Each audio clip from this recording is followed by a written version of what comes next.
अस्सलाम वालेकुम लिसनर्स, शुरू करते हैं आज की स्टोरीज़ अल्लाह का बाबरकत नाम लेकर जो इंतहाई आली रुतबा और बहुत जलीलुल कदर है।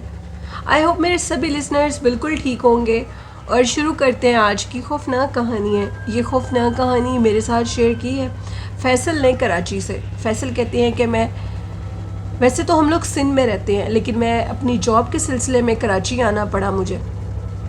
मेरे छोटे छोटे बहन भाई हैं और मेरे अब्बू की डेथ हो चुकी है। उनकी कफ़ालत के लिए मुझे नौकरी करनी थी और घर का ख़र्चा पूरा नहीं हो रहा था। जो कुछ पास था वो अब ख़त्म हो चुका था अब्बू की डेथ के बाद। मैं बड़ा भाई था और मुझे कुछ लोगों ने जो थे मोहल्लेदार, उन्होंने मशवरा दिया कि तुम कराची में चले जाओ, इस तरह तुम अपनी फैमिली की सपोर्ट भी कर सकोगे और फिर आहिस्ता आहिस्ता इनको भी अपने पास बुला लेना। मैं कराची गया, किसी के रेफरेंस से गया और उधर जाकर मुझे एक पिज़्ज़ा शॉप, एक काफ़ी बड़ा हट था, पिज़्ज़ा हट था, जहाँ पर मुझे एक जॉब मिल गई और मुझे वहाँ पर डिलीवरी बॉय की जॉब मिली। मुझे वहाँ पर कराची के इलाकों में पिज़्ज़ा डिलीवर करना था। मेरी सबसे बड़ी खुशकिस्मती ये थी कि जिस मालिक का वो पिज़्ज़ा हट था, उस मालिक का एक छोटा सा घर था जो कि कराची में खाली था। मैंने अपनी नौकरी बहुत अच्छे तरीके से की और बहुत ईमानदारी से की, जिसकी वजह से मालिक को मेरी ये बात बहुत पसंद आई और उस ऑनर ने मुझे अपना वो छोटा सा घर रहने के लिए दे दिया और ये कहा कि इसका कोई रेंट नहीं है, तुम इधर रह सकते हो, तुम काफ़ी मेहनती लड़के हो। मैंने हमेशा ईमानदारी की थी, फैसल कहते हैं। मैंने कभी इमानत में ख़यानत नहीं की थी और मैं जो बिल कभी नहीं भी, कुछ लोग ऑर्डर मंगवा कर नहीं भी रिसीव करते थे, इवन मैं अपनी पे में से उसको कटवा देता था। यही ईमानदारी उनके दिल को लगी और उन्होंने मुझे वो घर दे दिया। अभी मैं अपनी फैमिली को लाने के मुतालिक नहीं सोच सकता था, वो इसलिए कि अभी मेरी जो पे थी वो थोड़ी थी और कराची में रहने के अखराजात बहुत ज़्यादा है, काफ़ी एक्सपेंसिव वो शहर है। मैंने ये अपने घर वालों को खुशखबरी दी। मुझे छुट्टियाँ थीं, ईद की छुट्टियाँ थी और वैसे तो ईद पर पिज़्ज़ा हट खुला होता है, लेकिन वो कुछ बॉयज़ को छुट्टियाँ मिलती हैं, सब बारी बारी जाकर अपने घर से हो आते हैं। फैसल की ये जो स्टोरी है मैं इसलिए इतनी डिटेल से बता रही हूँ कि आगे कहानी बहुत खौफनाक है। मैं अपने घर गया, उनको खुशखबरी दी, अम्मी बहुत खुश हुई, छोटे बहन भाई भी खुश हुए और अब ये कहा कि कुछ ही महीनों में मैं आपको अपने पास ले आऊँगा।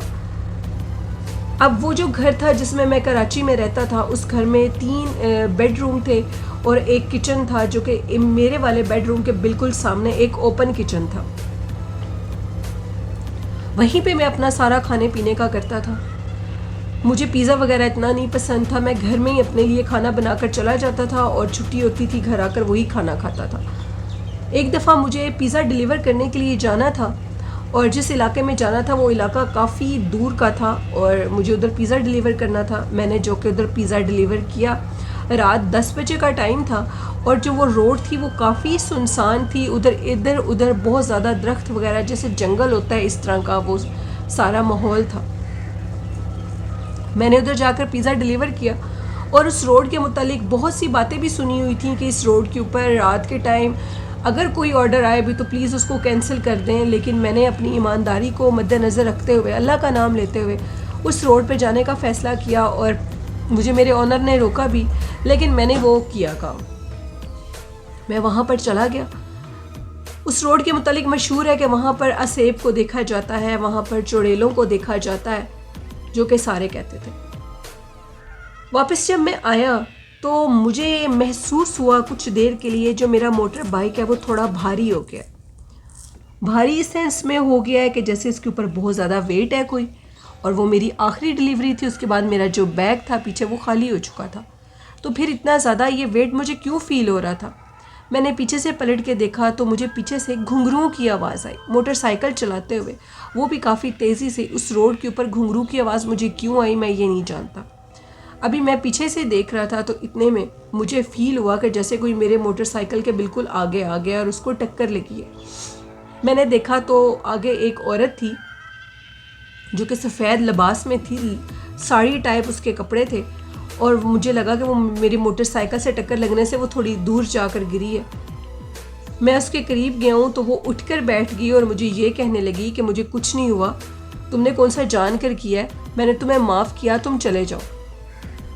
मैंने उसको कहा कि नहीं, मैं तुम्हें इधर डॉक्टर के पास ले जाता हूँ, हॉस्पिटल में ले जाता हूँ, मुझसे पैसे ले लो। लेकिन वो औरत किसी चीज़ को नहीं मानी और मुझे ये कहती कि तुम चले जाओ, मैं बिल्कुल ठीक हूँ। मैं काफ़ी डरा हुआ और सहमा हुआ था और मैंने उधर जाकर पेमेंट वगैरह की पिज़्ज़ा हट पर। उसके बाद मैं अपने घर चला गया और सो गया जाकर। उस रात मुझे बहुत ज़्यादा बुखार भी था, खौफ की वजह से कि कहीं वो औरत मर ना जाती, उसकी डेथ हो जाती तो मेरा क्या बनता, मेरे घर वालों का क्या बनता। तो मैं इसी चीज़ को सोचते हुए सो गया। मैंने मेडिसिन ली हुई थी तो आधी रात पता नहीं किस पहर मेरी आंख खुली तो मैं क्या देखता हूँ, मेरे किचन में एक औरत खड़े हुए काम कर रही है और वो औरत ऐसे लग रहा है कि जैसे चाय वगैरह बना रही है, खाना बना रही है। मैं उसको, आंखें थोड़ी सी मेरी बंद थी और कुछ खुली हुई थी, उन आंखों से उसको मैं देख रहा था और वो औरत मुसलसल काम कर रही थी और उसके कपड़े भी सफ़ेद थे। और ये वही औरत थी जो मुझे मोटरसाइकिल के साथ टक्कर लगने से मिली थी। ये बात अब बहुत चौंका देने वाली थी, बहुत हैरान कर देने वाली थी कि ये औरत इधर कैसे आ गई है। मैंने अपनी आंखों को पूरे तरीके से खोला और देखने की कोशिश की कि किचन में कौन है। किचन में देखता हूँ कि वही औरत है जो कि खाना बना रही है और वो पलट कर ऐसे जैसे शेल्फ पर दूसरी साइड पे चीज़ रखते हैं तो इंसान का चेहरा नज़र आता है। मुझे उसका चेहरा नज़र आया। एकदम के लिए मेरी जो जान थी वो सारी जिस्म से निकल चुकी थी और मैं अब आयतल कुर्सी पढ़ रहा था कि ये माजरा क्या है, ये क्या हो गया, मैं कोई ख्वाब देख रहा हूँ या क्या चीज़ है। लेकिन वो मेरी ख्वाब नहीं थी, वही औरत थी। फजर की अजानों तक वो सिस्टम जारी रहा है और वो औरत खाना ही बनाई जा रही है। कभी चाय गर्म कर रही है, कभी कप में डाल रही है, कभी रोटी बना रही है। यही सिस्टम था। फजर की अजानों के वक्त अचानक से वो कहते हैं कि वो जो किचन है, ओपन किचन था, उसकी लाइट ऑफ हुई है और थोड़ी देर लाइट ऑफ रही है। मैं देख रहा हूँ मेरे रूम की लाइट ऑन है और थोड़ी देर के बाद लाइट ऑन होने के बाद वो औरत वहाँ से गायब हो चुकी है। मेरा जिस्म सारा शल हो चुका था और मैं इस कदर खौफ में था, मैं बयान ही नहीं कर सकता वो क्या चीज़ थी। मैं अकेला था रात के टाइम, वो औरत मेरे घर तक कैसे आ गई। मैंने जल्दी से मैं उठा और मैंने वज़ू किया, घर को लॉक किया, अपनी यूनिफॉर्म पहना और चला गया। अब मैं इंतज़ार कर रहा था कि पिज़्ज़ा हट कब ओपन होगा और मैं अंदर जाऊंगा। बड़ी देर का ये इंतज़ार था तो फजर की अज़ानों तक बाहर निकल चुका था। पिज़्ज़ा हट ओपन भी काफ़ी देर से होता है। मैंने अपने एक दोस्त को कॉल की और उसको कहा कि यार मैं तुम्हारे घर आना चाहता हूँ। उसने मुझे कहा ठीक है तुम मेरे घर आ जाओ। मैंने उसको जाकर ये सारी बात बताई, सारा कुछ बताया तो उसने मुझे कहा कि ये सारा तुम्हारे दिमाग का वहम है, तुम्हें फ़ीवर हो गया था और जब इंसान किसी खौफ में होता है तो उसको इस तरह की चीज़ें नज़र आती हैं, ऐसा कुछ भी नहीं है। तुम बिल्कुल अल्लाह पे यकीन रखो और ये कुछ भी ऐसी चीज़ नहीं है। उसने मेरे दिल को काफ़ी तसल्ली दी उस रात। फिर मैं अपने घर चला गया सोने के लिए। मैं जाकर सोता हूँ तो मैं क्या देखता हूँ, रात को मैं सोया हुआ हूँ और वही औरत बिल्कुल मेरे बेड के सामने खड़ी है और मुझे ये कह रही है उठो तो मुझे हॉस्पिटल लेकर चलो, तुमने मेरा एक्सीडेंट किया था और तुम मुझे अब हॉस्पिटल लेकर चलो। उस औरत का मैं चेहरा देख रहा हूँ, ये वही औरत थी जो कि मेरे मोटरसाइकिल के साथ टकराई थी। उसका चेहरा इंतहाई खौफनाक था। उसको देखकर मेरी चीखें निकली और मैं बेहोश हो गया। पता नहीं कब से मैं बेहोश था। वो तो जब मेरे फ़ोन पे कॉल्स आ रही थी मैंने कॉल्स भी पिक नहीं की। घर से, उधर से मेरे काम से, ड्यूटी से कॉल्स आ रही थी तो वो मेरे जो ऑनर हैं और एक दो और वहाँ जो बॉयज़ थे वो मेरे घर तक आए और मेरे घर आने के बाद उन्होंने काफ़ी दरवाज़े वगैरह नोक किए तो अचानक एक दरवाज़ा इस कदर ज़ोर से नोक हुआ कि मेरी आंख खुल गई। मेरी आंख खुलने के बाद वो कहती हैं कि मैं बहुत ज़्यादा डरा हुआ था और मैंने उनको कहा कि आज फिर मेरे साथ ये वाक़या पेश आया। मेरे ऑनर बहुत अच्छे इंसान है, बहुत खुदा तर्स इंसान है। वो मुझे कहने लगे कि तुम्हें किसी अल्लाह वाले के पास लेकर जाते हैं, तुम डरो मत, तुम्हारे साथ जो भी हो रहा है वो ठीक हो जाएगा।